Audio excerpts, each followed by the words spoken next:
Welcome to Promo Insiders, an ASI media podcast that covers the topics that matter most to the promotional products industry. I'm CJ Mitica, and today we're discussing your biggest pet peeves with clients.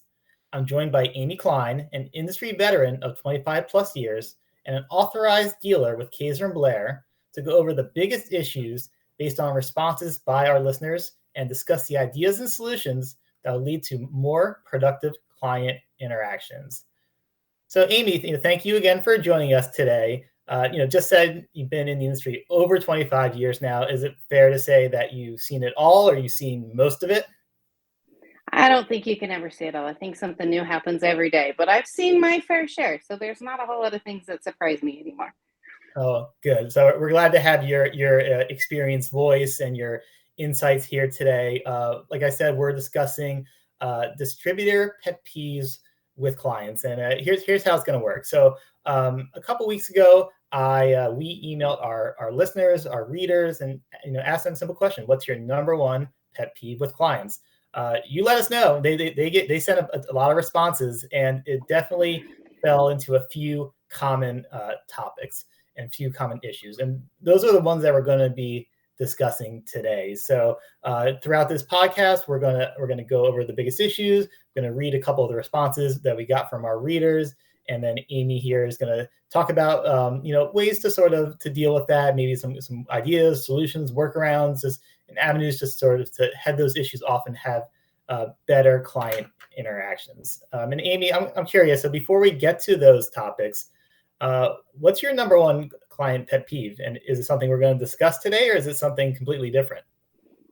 Well, I'm probably going to thwart the system a little bit. I don't have pet peeves with my clients. My clients are my partners. They're my buddies. They're my lifeblood of my business. And so if there's issues coming up, I really try to look at it as a way to improve my business, to improve our relationship. Obviously, that indicates that there's a disconnect somewhere. So I do my best to try to dive into the issue a little bit more and solve it rather than look at it as a pet peeve. Yeah, and that's, I think, a really good point, and maybe something just to mention before we get started. Like the idea is not for distributors to have this sort of adversarial relationship with clients, right? Like you said, your partners, you're working together. Many distributors consider their clients to be friends and family. They have really close bonds. That doesn't mean that friends and family can't get on your nerves or do things that make your life difficult. And so I think it's a good point, Amy. Like, we're going to talk about these issues today. These are things that you can work on. Don't just let them continue to happen. Engage in conversation, right? To fix these issues. It's a way to dialogue. It's obviously, they're here, you're here. How are you going to get everybody on the same page? How are you going to make them happy and get the suppliers happy? We're the go-between in our industry. We ourselves don't control very much. Our clients control the deadlines. They control the information. Our suppliers control their production times. They control their ship dates. So it's our job to kind of go through both sides with our clients. And this is a good way to facilitate communication with both of them. So just a reminder for our viewers who are listeners or who are joining us live, you feel free to chime in with your own thoughts. If you have your own pet peeves you want to mention, we'll gladly talk about them. If you have questions for Amy, she'll be happy to answer them. You can do that all throughout the podcast today. So, all right, we're going to get started, and we're going to start with the first pet peeve, and this one and all of them I think are going to be common for people in our industry. The number one, the first pet peeve we want to talk about today are rush issues. And these are very familiar for distributors. I'm going to read a couple of the responses right now. The first one is from it's a distributor saying, "Client, I just sent your request. I need the info in half an hour for a meeting. Can you please send it now?" I think that's a common one. Amy, would you say so? It's not uncommon. Yeah. Most of my clients know when I'm in the office, and when I'm not, I'm usually here. If I'm not, I'm on my cell phone, and I can get back to them right away. In this instance, my clients would text me and just say, but it's a chance to showcase your magic wand. How much information do you have in your back pocket? What distributors or excuse me, what suppliers do you work with that have a 24-hour rush, that have a 48-hour rush policy? Who are your go-to people? So I have a bunch of things in my back pocket that I can pull out in 10 minutes, but I always try to put a caveat on there. Hey, look, you only gave me half an hour. These are my initial thoughts right off the top of my head. If you can give me, a little bit more time, I can flesh it out a little bit more for you, but try to be as responsive as I can for them. Just depends on how much information they need from me. And just one more response from our readers here, again, asking about their number one pet peeve, telling us how they need the order immediately, then not picking up for 5 days. So the rush issues, Amy, again, I think most distributors are familiar with this issue. To me, it's like it's a fine line where distributors, they want to be there and be available for their customers, and help out at a moment's notice. But I think obviously you want time to do your job properly, to do the best job for your clients. Absolutely. I think this speaks to a matter of respect on both sides, right? I want to work with clients that respect me, respect my time, and don't send me chasing down crazy purple squirrels for them. If they say they need it on a certain amount of time, I trust that they would pick it up on time, or that they would actually need it on time. They know most of the time that if they tell me they have an event on Friday, I'm going to shoot to have it there Thursday anyway, to give a little bit of extra time. But if I had a client that did that time after time after time, we might have to have a conversation. Like, you've asked me to do this for you 4 or 5 times now, and you haven't picked it up till later. How can we better work together so that you're not paying rush fees and we're not looking at expedited, freight or things like that? And maybe you have more options if you give me a little bit more time. So when should, I guess, distributors address this issue? Should they set the expectations from the start before they start working with clients about how quickly they can respond and get information? Or is it better to maybe just not mention it, and then if it happens, then address it? What do you think? Well, I start every project. It doesn't matter if it's a pen or if it's, a multiple piece dropship program. When do you need it? Who's in the audience? What are your expectations? Just so I can research things for them the best way, right? If they don't give me the full scope of information, how am I going to give them all the options that are absolutely possible for them? So I head it off right in the very beginning. And if they don't give me the need date right ahead of time at the very beginning, it kind of thwarts that issue most of the time anyway. If they tell you, well, I don't have an event, I just need it as quickly as possible, then that allows me to set better expectations with them and say, standard lead time is 2 weeks, and then we have 3 days of transit time, so you can expect to get it here. And I think they like knowing when to receive it so they can plan on their end too, rather than them waiting and not knowing, or trying to manage the process on their end with no information, I guess, from our supplier side. At least speaking for you, what percentage of clients do you want that immediate sort of need for information or products? Is it a small percentage? Is it a larger percentage? Just from your experience. Like how many of my clients need a rush? I would say do a large portion of clients tend to fall into these rush habits, or you think it's just a small percentage of clients who are the ones always pushing to get things last minute?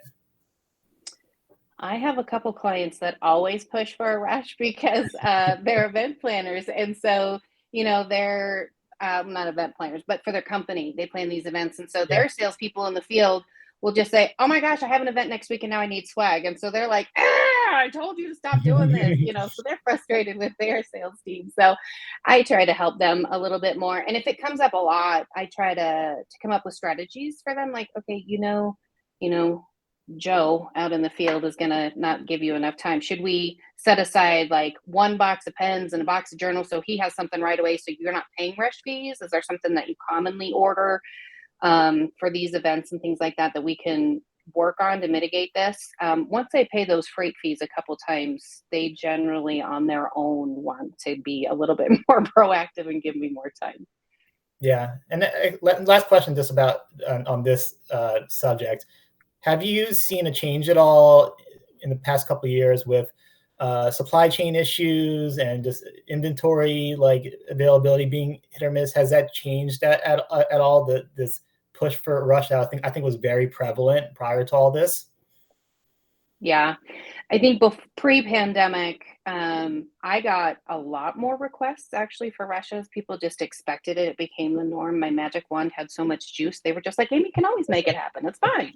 And I'm like, my magic wand only has so much juice.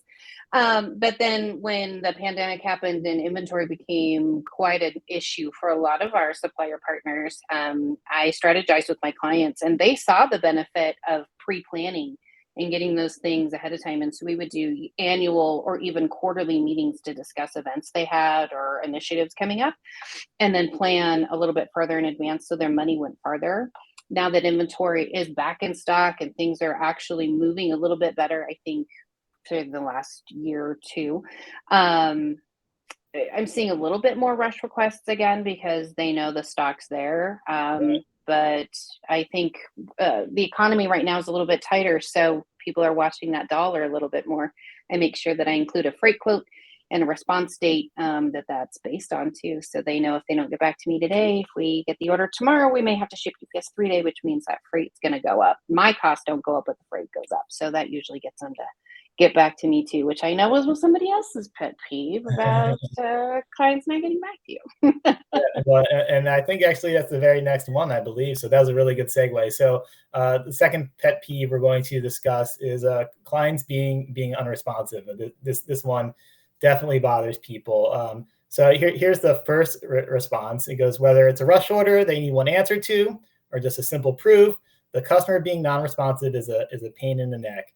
And this person mentions one time already, or when you responded, that respond on Thursday and got an answer by Monday. By Wednesday, no response. So that is again a common pet peeve. And I'll read the other response as well about clients being unresponsive. Again, what's your pet peeve? Easy. Spending a lot of time on long, complicated quotes and then getting ghosted, especially when it's someone I know. That really gets my goat. I would say definitely if it's someone that makes it even worse. So for you, Amy, I mean, how common is this issue in terms of your clients not responding within the timeframes that you need to get the job done properly? It's really not very often because I set those expectations at the very beginning. When I get the information for the order, the project, whatever they need, I'll let them know, okay, well, we have plenty of time. If it's 4 weeks out, that's fine. And they know that they don't have to get back to me the same day. But, if it's important for them, it's important for me to be responsive for them. But it's also, I try to put the ball in their court as often as possible and say, okay, this is the information.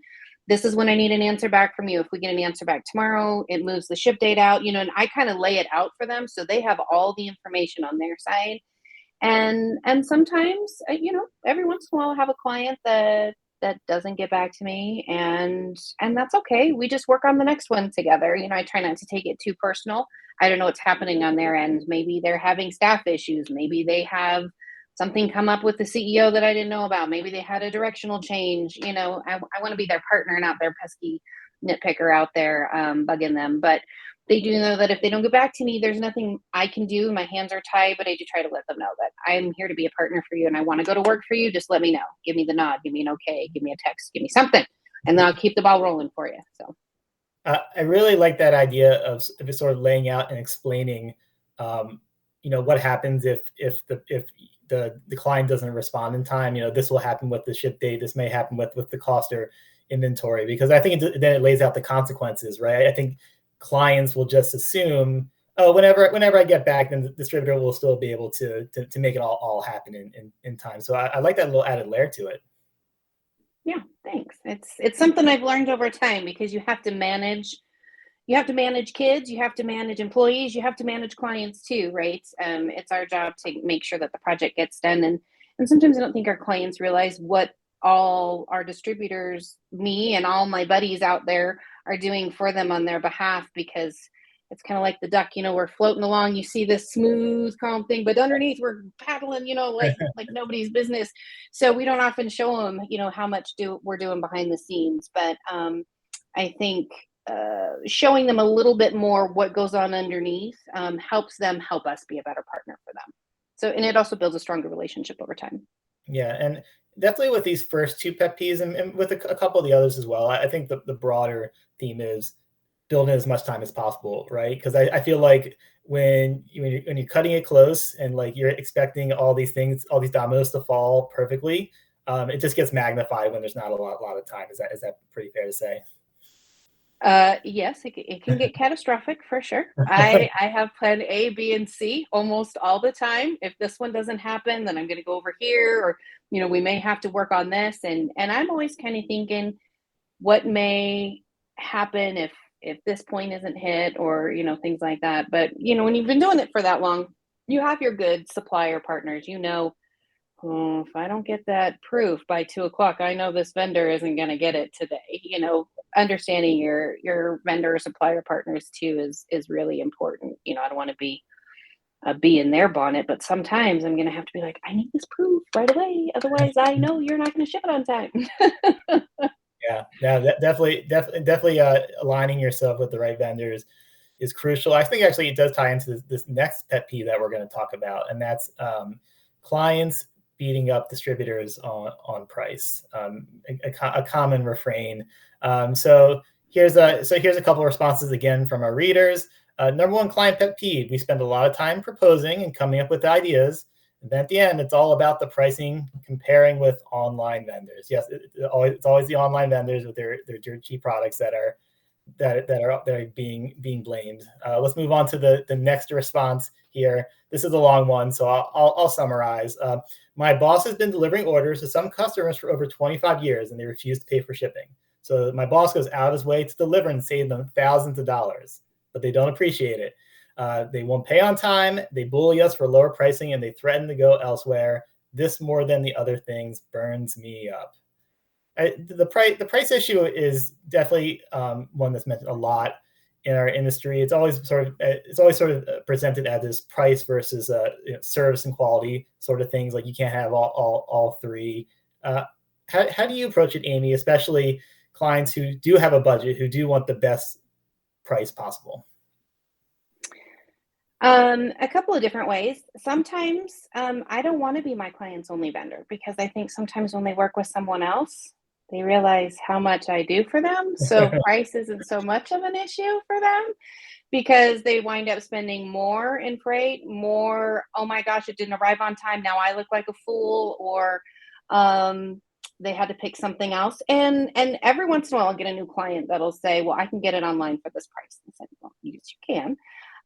But they didn't do the mock-ups. They didn't find the price or the product for you. They didn't call to make sure the inventory was there. They didn't do all of these things for you. They don't babysit it for you. They're not going to send you the tracking. They're not going to make sure UPS reimburses you if it's not delivered by the delivery date.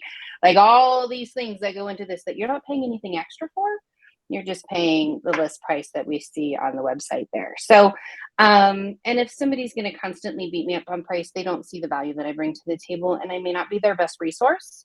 But also what I do is say, okay, well, what's your budget? Is your budget $500? Then I try to find products maybe that have a lower setup price or setup cost, so they can spend more on the item, or that are shipped from a location that's closer to where they are, so the freight's less, so the overall budget is still kept, but they can have a little bit more expensive of an item. And sometimes we know that the same item is sold at 4 different vendors, and we get special pricing with this one. So maybe we'll go over to this guy over here so we can offer our clients a better price too. So. Yeah, I think that's a great point. Like it's just because they can find it cheaper for elsewhere, it doesn't mean that you are ruled out of the conversation. There are things you can do to get it within the ballpark of the pricing. But I guess bottom line is it's not all about pricing. It's about the other things as well, right? Well, there's a difference between price and cost, 100%. The price is what you see, the top line, but by the time you get all the fees and all of everything attached to that, and if my client doesn't send me good artwork, I will have that converted vector most of the time at no charge. If you're going to go through our online people, they're going to charge you to convert that.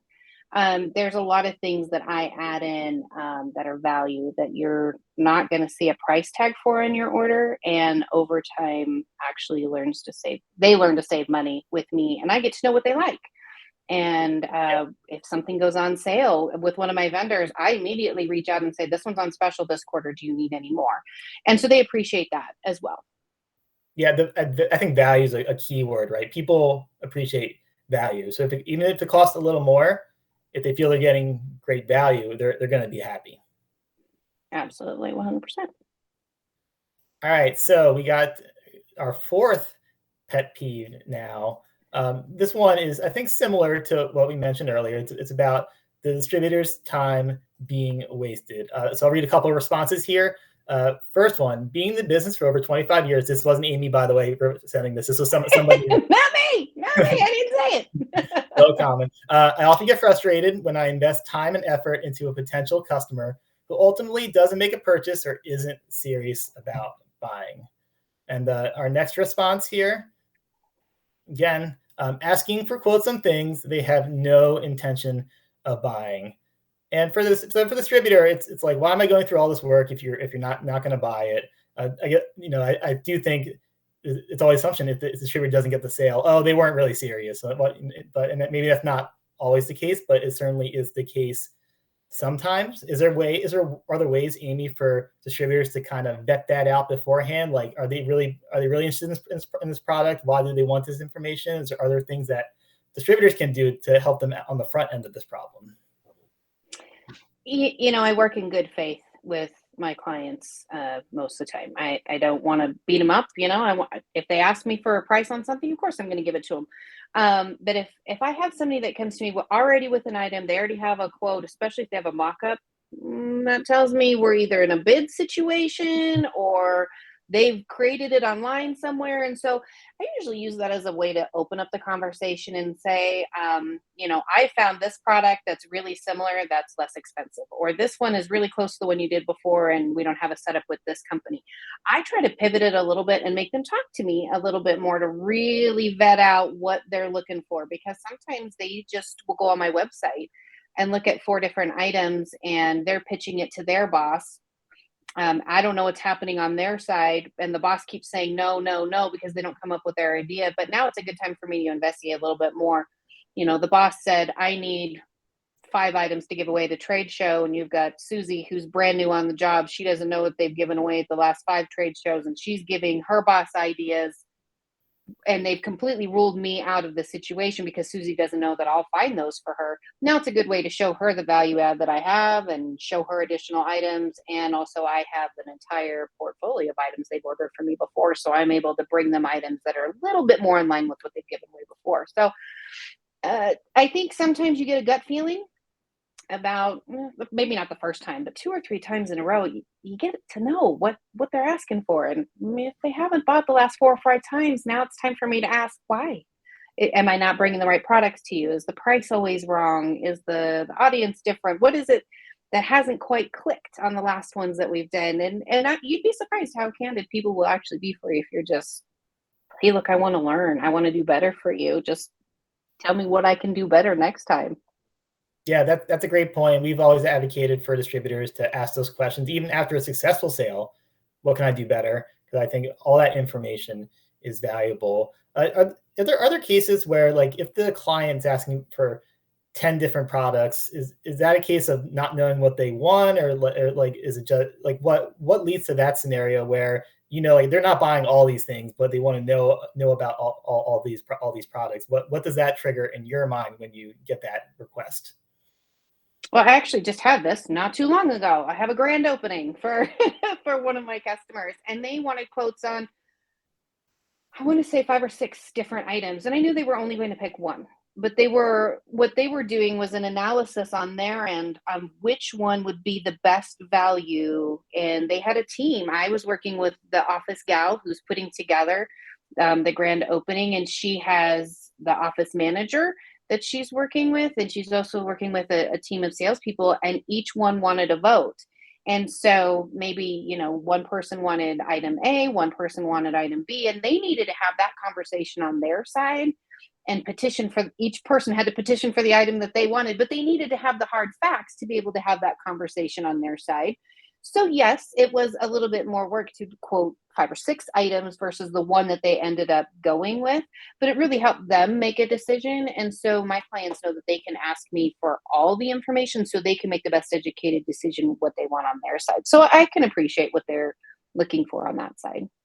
Yeah, I do think it ties in back to what you were saying about that follow your instinct, that gut feeling about what that customer wants. On the flip side of it, and maybe a similar dynamic when a client orders, a one-off or a couple, it's like why bother, right? Well, maybe that actually leads to a larger order down the line. They're just trying you out, and it's like, well, so if you were just saying, oh, it's not worth my time, well, it might be worth your time later if you do a good job the first time. Absolutely. You would be amazed at how many clients I worked with once or twice over here, and then they left that company and went to a different company. Now, in their new role, they have a lot more buying power. And so, because I treated them so well on a $200 order, most other distributors didn't even want to talk to them about. Now, I get a much larger order and have a really great relationship because I don't treat my clients any different whether they spend 20,000 or they spend $200 with me. Their business is just as valuable. Every order is important. So, Yep. Clients' times are valuable. Distributors' time is valuable. Everybody's time is valuable. Good to keep that in mind. absolutely. So we're going to get to our last pet peeve. Actually, Amy spilled the beans on this a little bit earlier ago, so it's okay. People are used to it. The issue with bad artwork. So here's a response here. Dealing with a client's supplied camera-ready art file. Usually it's not usable. They created it on Canva or they send over a low-res JPEG and call it camera-ready art. Another response from our readers here. Clients who try to save a few bucks by trying to do their own artwork and not using a graphic artist. So for me to get good art to start the job instead of the back and forth, I end up sending it to a graphic artist anyway to fix it and make it work. Amy, I'm sure there's countless horror stories about the bad artwork you've gotten and need to make do. How do you approach this issue? Well, first of all, the camera ready artwork makes me laugh because I started in this industry when you actually had camera ready art because we had cameras that took pictures of the stuff. So that makes me laugh. I don't think most people in this industry anymore even know how the term camera ready came up. Anyway, that makes me laugh. I just expect most of my clients not to even know what a vector art file is. If I'm lucky, I like dance in my little office over here, like, yay, you gave me the vector file. I think that's great. Most of my clients will send me PNGs. They'll send me Canva files. They'll send me all kinds of other stuff. Again, just a chance for me to educate my clients and say PNG is great for digital, but I can't print with that. If I try to print with that, it's going to come out really jagged. I don't want that to look that way for you. Can you go back to your marketing team and I give them the exact phrase, just copy this and send it to them and ask for this file. And then they'll send it. I said, you're not even gonna be able to open it. Don't try, just send me whatever it is. And they laugh and they send it to me. Or if they go back and forth, if we're going back and forth too long, I'm like, look, I have a team that'll do that. It's $25 to convert it to vector. Can I just add it to the order? And they'll say yes, most of the time, just to get things moving, get it going. I just try to let them know. And then I always keep their artwork on file. I let them know you're only going to pay this fee once. I will have the file forever. You never have to send it to me again. You don't have to keep track of it. You just tell me what you want it on next time and we have it. So that's a good way to retain clients as well. Yeah, it's always interesting with artwork because it's the visuals deceiving. It's like you see it like, oh, this looks great. This is what I definitely want, and then you send it to Amy here, and it's like, no, this is the farthest from what we actually need. And now what I've noticed in the trend, and I wish our design partners would help us out a little bit more. This is going to be mine. Everybody's moving to hex numbers now, which looks wonderful, but our printers still use PMS ink, so we have to have those PMS numbers. That's probably been the hardest push I've had lately, is getting those on new logos to get those PMS colors, because designers are like, that's so old school, that's so 1900s. Well, we still need them. That's still the ink set that everybody uses. So trying to get artwork with PMS numbers noted, that's not CMYK, is probably one of the hardest ones. But I again, just quote educate my clients and let them know this is what a PMS number is, how it's made, why we want that. So it prints the same exact color on every single item, whether it's a t-shirt, a pen, a notebook, whatever it is, it'll be the exact same color. It's interesting about the PMS. I didn't actually know that there's been sort of that movement away from that. So that I learned something. Curious. So this is related, but slightly different. Just the art itself, the logo that clients want to use, maybe the image they had, like they prefer.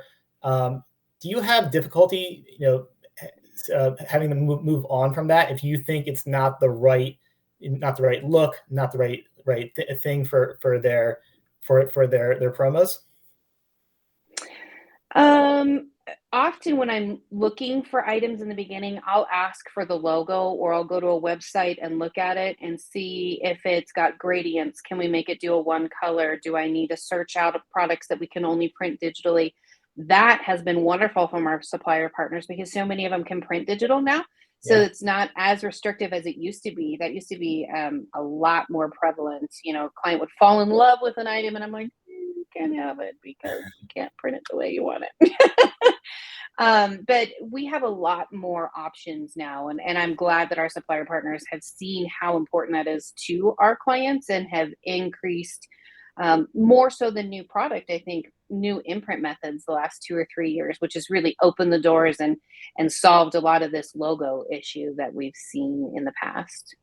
Yeah, I would agree. It's been very exciting to sort of trace the evolution of decoration options. I'm sure you can remember a quarter century ago what things were like, and there's probably a lot more choices now.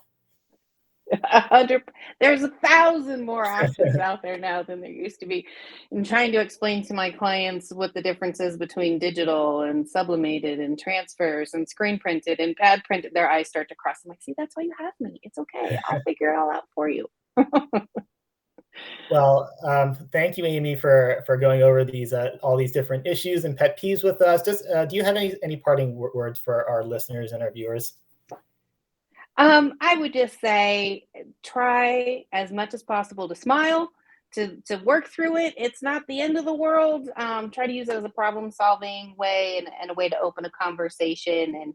And I try to always pivot and think about what it is on their side and bridge things together, and it'll make lasting relationships. And those relationships oftentimes will eliminate a lot of these pet peeves, I think. Right. Well, I agree. This is a partnership, right, between distributors and clients, and you do your best to work together to solve the problem. So I hope we've helped today. Maybe I hope you take some good information from this and apply it to your next sale or working with your client the next time. Again, I want to thank you, Amy, for joining us today, and your insights were greatly appreciated. And thank you to our listeners and viewers for tuning in today. Have a great rest of your week. Thanks.